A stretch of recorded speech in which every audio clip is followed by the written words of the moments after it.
and welcome to The U. On today's show, we'll be talking all about what James Franklin has planned for Penn State football. And if Molly's wasn't enough, kids are now getting high off of Smarties. In entertainment, we have everything you need to know about Justin Bieber's arrest. And also stay tuned for a special segment that we have planned for the Grammys.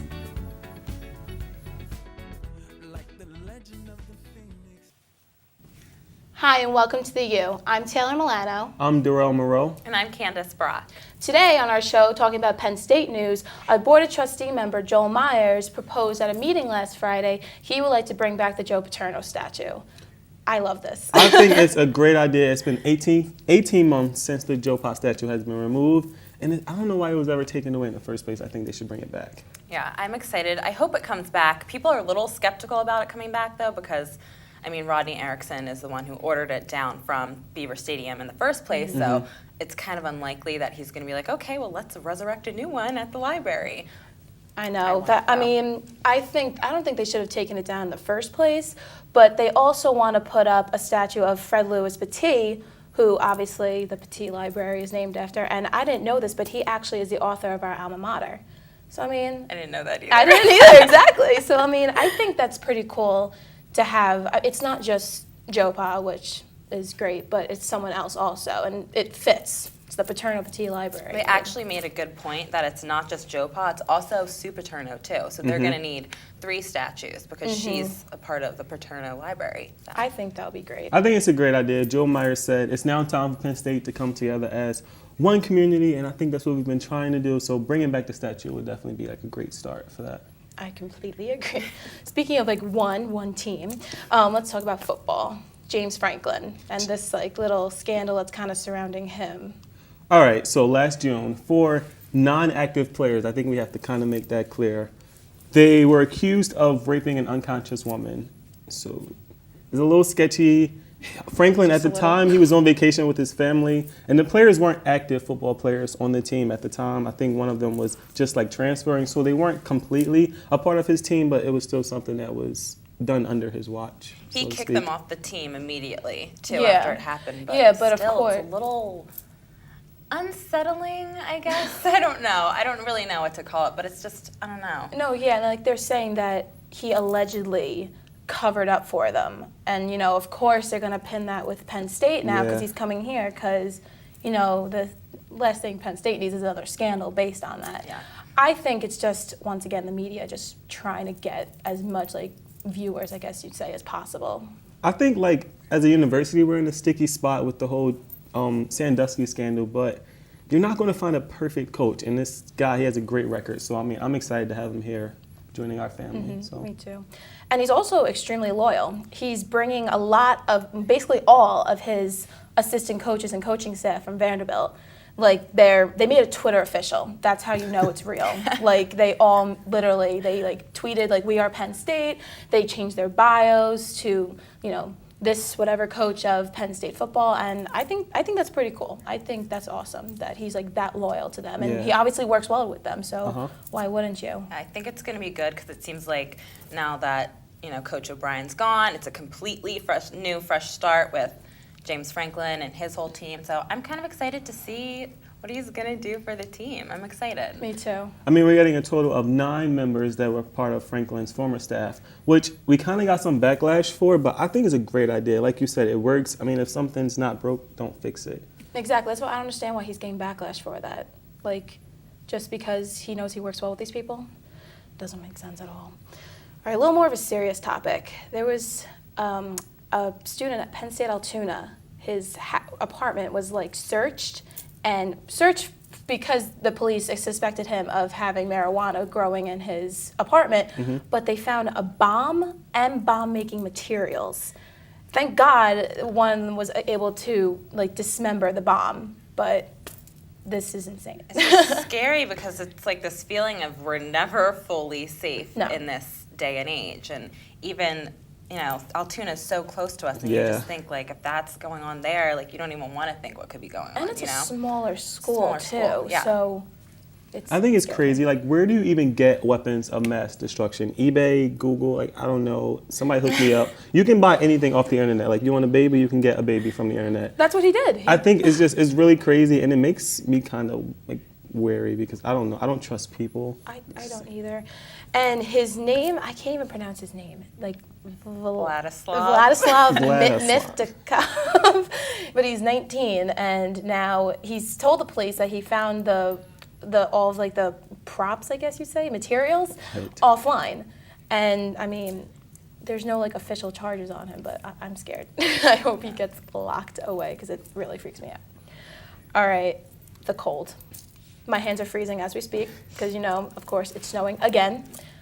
I'm sick of the weather, and I'm pretty sure every other Penn State student is also.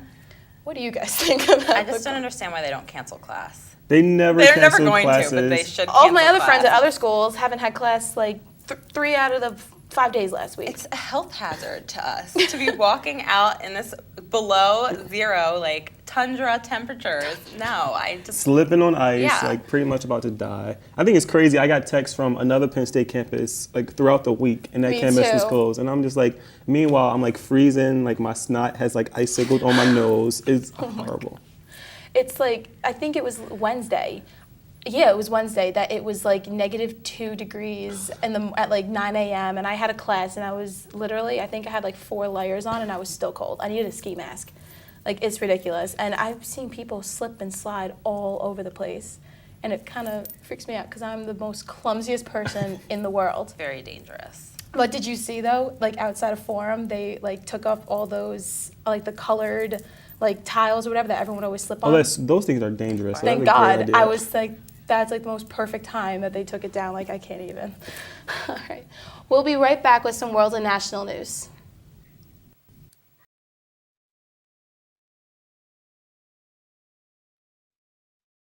Hi, and welcome to the U. So we have some very sad news to report. A guy by the name of Darian Marcus Aguilera shot and killed 2 people at a mall in Columbia, Maryland, before turning around and killing himself. I'm scared with all these shootings. We gotta stop. We just gotta love each other. Like, stop shooting everybody. That's all he did. He literally just walked into the mall. Yeah, I think it's getting crazy because it's like, do you need metal detectors in malls now, or like even things as small as grocery stores? Because these shootings are happening more and more frequently, and in like places you never imagined. So it's really, really freaky to think about all that. It's just like, again, like that feeling of you're really never safe anywhere you go, and it's sad that you have to think, oh, if I go to the movie theater, the mall, the grocery store, the gym, like, is something bad gonna happen to me? It shouldn't be like that at all. Not at all. I hate it. It scares me. Andrew Balt, a teaching assistant at Purdue University, was shot and killed by 23-year-old Cody Cousins over the weekend. I think things like this are getting really out of hand. We were just talking about the shooting that happened in Maryland, and it's just, where does this stop? I wish I knew the answer to that, honestly, but like there obviously was a motive, but the police still don't know exactly what that motive was. But this kid, he was a senior and a teaching assistant. He had his life like completely ahead of him. He had everything going for him, and this guy just goes up and kills him. It like everything that's happening, like there's always school shootings that we talk about, and it's horrible. It's scary. Like, it's like Virginia Tech. Like, why? I don't understand why people like to do this stuff. I just really don't get it at all. I think as students, it's hard for us because we are this age, so we wouldn't expect like someone to want to hurt one of us, but it's a really real situation, and it happens a lot more frequently. Unfortunately, we have to report it. But in other news, kids are now snorting Smarties if hand sanitizer, Molly, bath salts, and all that wasn't enough. Oh my God. Like, what is going on? They're like crushing them up, snorting them, and experts say that it can cause maggots to like go into your nose. That's disgusting. Like, why would you want to do something? I don't get it. Food is for your mouth, not your nose. I don't understand why that's so appealing to kids. It's disgusting. Like, maggots should just be enough to make you not want to do that. And also, I heard it can cut up the inside of your nose if you don't crush it up enough, which is also equally disgusting. But it grosses me out. Kids, I mean, we were all kids, we're kind of still kids, but like, you do anything. I mean, I thought hand sanitizer blew my mind, but like the Smarties, this is a whole nother level of crazy that I don't think I'm prepared for. Oh my God. Well, Aerie, if you don't know, they're the sister company of American Eagle, kind of their lingerie line. They have launched Aerie Real, and it is a completely unbrushed, untouched lingerie campaign that will be airing spring 2014. The models are going to be all natural. I think this is great because Aries' demographic is kind of like that high school age and early college age, and that these are girls who are impressionable girls who are going to see models and be like, oh, like I don't look like that. But now with Aries, they'll see these models and be like, oh, like this is a girl just like me, and it's just kind of giving a positive body image. I like it. I think it's great. So do I. And they showed a few of the pictures too, and they look great. Like, there is no retouching needed. There is no Photoshop needed. These models are beautiful. They have great bodies. And just because they don't look like plastic on a campaign, I think it's awesome. And I like that they're calling it like the Get Real campaign. I think that as a man, there's nothing sexier than just seeing like a woman like all natural. All right, I'm done, guys. Coming up next, we will get all the deets on the Justin Bieber arrest. Your entertainment segment is next.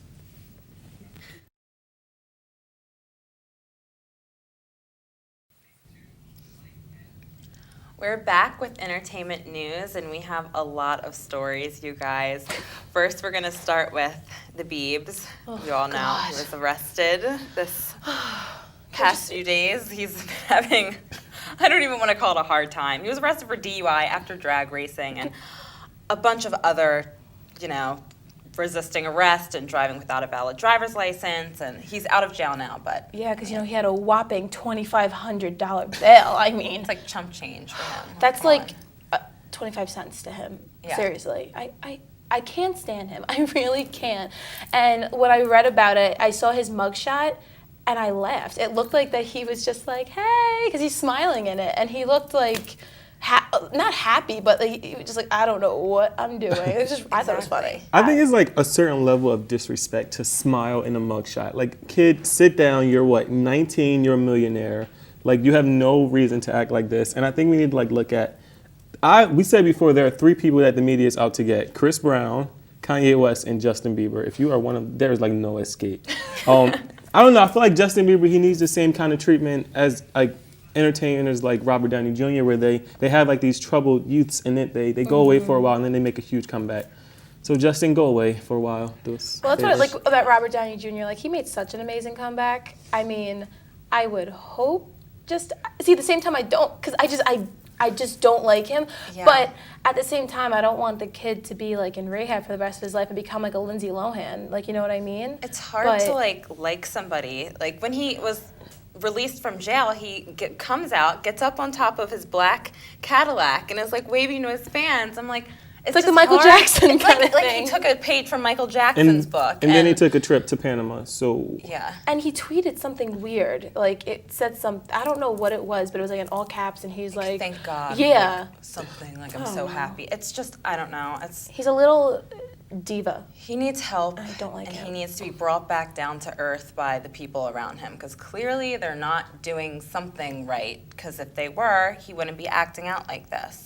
I agree. So it's just crazy, but also in other news, I guess Justin Bieber's ex, Selena Gomez, and Lorde are having a little tiff, so to speak. Lorde in Rolling Stone said that Selena Gomez's Come and Get It song is anti-feminist, and it's hard to find people with a real teenage voice, but she references Taylor Swift positively and says Taylor Swift has that teenage voice that speaks to girls, so. Oh, God. Well, if we think Laura and Taylor Swift had beef not too long ago, I guess they reconciled or whatever, because she called Taylor Swift's image flawless and unattainable. Yeah, and then Taylor Swift sent her flowers or something, and now they're BFFs. But I think Selena is kind of killing Lorde with kindness almost, because when when the media asked her about it, she was like, I hope that she does well in her career. She has a great voice. She's this, she's that, and I hope that when we meet, that we'll be friends and we'll click. So she's just kind of whatever. Yeah. Lorde, I don't know. She kind of freaks me out. That girl. She's a little She's very talented. And I think she's very immature for her age. She's only, 16? 16. Is she really? And just her voice I is didn't know just she to was that me, young. it's just a voice of somebody who's much older. I didn't know she was her that young. lyrics and everything. Yeah, she's very young. She's very talented, but I think she's a little her head's getting a little too big really, really early on. Well, speaking of somebody who I personally think has a little bit of a big head, Madonna, she just needs to maybe cancel all of her social media accounts. She's just saying the most inappropriate things recently on Instagram. And she's how old? I mean, She's like in her 55, 50s. Like, yeah, Madonna. She time to she grow knows up. better. So she posted this picture of her son on Instagram. He was boxing or whatever. Either way, the hashtag was dis in the N-word. Madonna, you are a 55-year-old woman. You have kids. What are you doing? If my mom was posting stuff like that, I don't know what I would do. And the Especially if thing- my mom was Madonna and posting things like that. She's like an impressionable woman, and the thing Yeah. about it is she apologized, but she said she meant it as a term of endearment. That's No. not a term of endearment To your son, to your though. son. Like, And- I don't. No, like, and she deleted the comment, but then she said something like hashtag like F all you haters. Like, I don't know what she's thinking at all. I just don't get it. And before this, she was posting pictures of her son, Rocco. He's 13, with, I think, a bottle of alcohol. It was around New Year's, saying, like, party, blah, blah, blah, blah, blah. And people kind of got upset about this because what is a 13-year-old doing Yeah. holding a bottle of alcohol on Instagram? Even if it's a joke, it's not funny. So. No, definitely not. I think we got to remember this is the same woman who like smokes cigarettes with her teenage daughter. Madonna, like sit down, stop trying to be a friend, and start being a parent to your kids. That's like the only advice I guess we can give to her. Well, speaking of some people who are new parents, Kim and Kanye. Just Their wait for Parisian it. wedding plans. They're planning their wedding. They hope to be married in the summer, which is very exciting. And a lot of people thought that they were going to be married at the Palace of Versailles in Paris, but they actually are not going to be married there. They were just touring it. But I don't know. I'm just kind of obsessed with this whirlwind romance that they have. I'm gonna tour the Palace of Versailles, like for my wedding. You know, because I don't like them. I know you do. They annoy me. They're would be so biased annoying. today, but I can see where you would. They're a lot to take in. She's a lot, and then Kanye has his own. Kanye's persona. worse than she is. 'Cause Probably. I don't know. He loves himself more than anyone. I don't think there's anything wrong with them, like having this extravagant wedding. Kim's can. worth a reported $40 million and Kanye's worth a reported $100 million. This is Kim's second marriage. She was married to Chris Humphries for like 5 minutes. So I mean, I guess we 72 can. It's days. actually her third marriage. Oh yeah, believe it she or got married not. when she was 19. Yeah. Yes, I remember Third that. time's the charm. Hopefully. Oh my God. I hope so. Well, hopefully we'll be invited. But that's all we have for entertainment news. Coming up next, we have a Grammy segment. Hey guys, and welcome to our Grammy segment. I'm Candace, And I'm Kelsey. and we're going to be giving you a total recap of Sunday night's award show. We're going to be talking about everything from the awards to some very interesting moments and the red carpet. And performances too. Let's not forget those. Those are big ones because there were some Grammys. sexy little performances at the beginning of the show that we're Yes, gonna there were. tell you guys about. So we're gonna get started with the winners. There were some surprises. I thought, I wasn't expecting Daft Punk to win as many awards as they did. And I thought it was hilarious that they couldn't speak for themselves when they received the award. I think it would have been way funnier if no one came on stage with them and they were just expected to just stand there. I thought wave. that's what I thought was gonna happen when they won the big award of the night. But here comes Pharrell with his hat that we'll get to later. We will talk about that. Speaking for the robots. So now we're gonna jump into the performances. So starting out the night in a very sexy little striptease number was Beyonce, joined by her husband Jay-Z. Yes. I gotta say, I am not the biggest Beyonce fan, but I really love that song and I loved the performance. Aside from her hair looking like a wet dog, she still was amazing. It was really the perfect way to kick off the show, and I definitely, for me, that was the peak of the show that night. It was definitely, the Grammys were actually kind of dull, I thought, this year, Yeah. and she was the only one that took a huge risk. I mean, Miley Cyrus wasn't there, but I just thought it was adorable that her and Jay-Z performed, and then Jay-Z won an award, and then he's like, I couldn't have done it without the light of my life. I would have died. There was a light on her, everyone was looking at her. It was just, oh wow. Beyonce has it all. She does have it all, and when he accepted that award, he was like, oh, and I'm going to tell Blue, like, here's a little sippy cup. Which is A gold sippy a gold sippy cup, right? Because every child has a gold sippy cup. Let's talk about some of the looks that we hated. We'll start off with that and get that out of the way for the night. I mean, the other thing is, like, the performances. I didn't think, also in the outfits, they didn't take very many risks this year. Like, it all just seemed really plain and simple. Wasn't it last year they had a rule, though, that they had couldn't that rule wear that they certain... couldn't, like, have something, I don't know what it was. Like, it couldn't be too revealing, like, this area can't be out, like, big slits, but Right. I think it's the Grammys, that's what we look for. But, the one person who I feel like did take a risk was Pharrell with his Arby's hat that he was wearing. He was just really casual. He didn't fit in, which I guess nobody wants to fit in at the Grammys, but it really, I don't know. Yeah, it was just kind of like... Like, for someone who won all of these awards that night, that's how you go? Wear a tux. Okay, so now we're gonna get into the looks that we loved. Yes. Starting out with Taylor Swift, even though I'm not her biggest fan, her chainmail dress was absolutely gorgeous. Who was your least favorite? My absolute least favorite was probably Paris Hilton or Madonna. Definitely.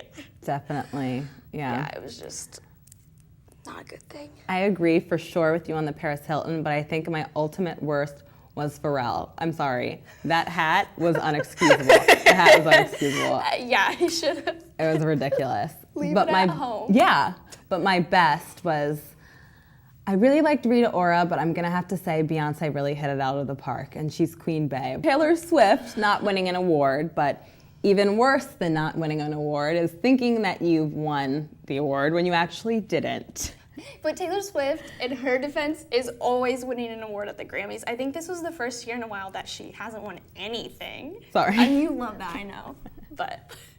But no, you have to go online, and there's GIFs now of it, there's videos, and people have slowed down the video, and I literally watched it maybe 6 times. Yes. And she for sure thought that she won. Her jaw drops, and then she's like, oh. Oh. Yeah. Yeah, and the cameras are always on her too because she's always dancing at the Grammys. Like, I think I saw a cut to her 1 million times at least during the Grammys. Just her dancing. No one else is dancing, she's just kind of in her own little world dancing to all the performers. Yeah, and her reactions are always priceless. So, of course, the cameras are going to, like, obviously, that's what we're talking about, a reaction. But, yeah, the cameras are always going to watch her, and she's always going to do something that we're going to talk about. So. Thanks for watching our Grammy segment. I'm Kelsey. And I'm Candace. And thanks for watching The U.